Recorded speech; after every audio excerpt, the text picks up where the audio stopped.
Let's bring in our good guest who joins us each and every Wednesday, good friend of ours, and that's Dr. Joe Congeni with us from Sports Medicine Center at Children's Hospital. And Joe, where do you want to start with us this morning? Well, Ray, everybody was kind of sitting around waiting to hear the result, and I have to get a little bit of a chuckle earlier in the week out of Kevin Love getting an MRI test, and what was the MRI going to show, and how come we hadn't heard on the MRI yet. And the reason I get a little chuckle, it's one area that really rankles sports medicine people who are in the field. Sometimes people in sports medicine get the feeling that their only job is to be there so they can just have athletes come in and write the order for the MRI. There's some people who get the mistaken notion that all of sports medicine is just writing the MRI and wait for it to come back. And you know that at all levels, and particularly in pediatric and adolescent, in high school and junior high kids, writing for an MRI is not something we do traditionally right off the bat. Now, there's a handful of things that we really need to look for where an MRI is a tremendous tool, and by the way, getting better every 5 or 10 years.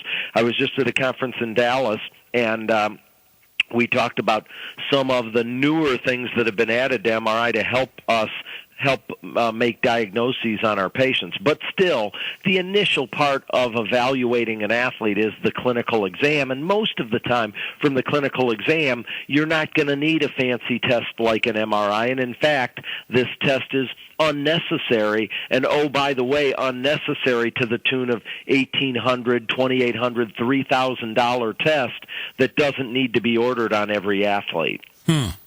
So I have to ask, as you mentioned, you chuckled, are they just doing that to make sure they're covering all areas then, Joe? No, not at all. There's times where things are not going well and that you need an MRI, or things where structurally it would make the difference between surgery and not. So, of course, we'd be talking about something like the dislocated shoulder. Is there a labral tear or not? Or a picture where we're trying to determine that. And just by clinical exam alone, you can't tell.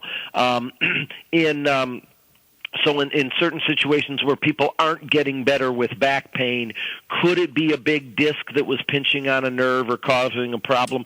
But just so people know the limitations, and it is somewhat demeaning to some sports medicine docs to think that the only thing is just I'm going to order this $3,000 test and it tells all the answers. And it really needs to be put together with what the sports medicine person is finding on the clinical exam, because another problem with MRIs is there are a lot of overreads or false reads. So in the area of like the low back, where we get these, have to get them sometimes in high school kids or junior high kids that have been struggling a long time, and we wonder, could they have a stress fracture or a disc or a problem like that?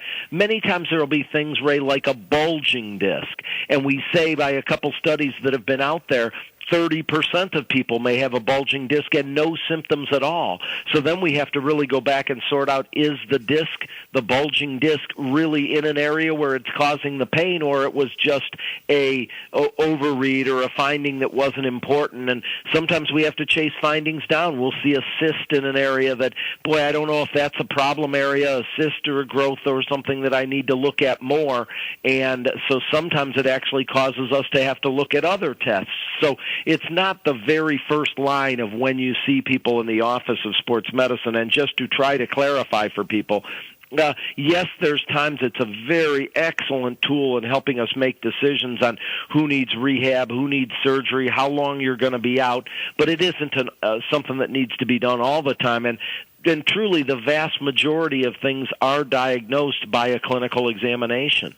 Joe, when you look at disc problems, and Kevin Love's had some repeated back problems. I mean, there's everything: degenerative disc, there's bulging disc, there's herniated disc, there's the thinning of the disc, and then sometimes you see these fractures in the spine. Can an MRI find out if one of those are in play here? Yes, boy, you know what? You're ready to give the lecture on this circuit, Ray. You want to come down here today and see a couple of backs with me at my office? Yeah, that is sometimes what we have to go through, and I may have an MRI or two today that I'll go over with a patient.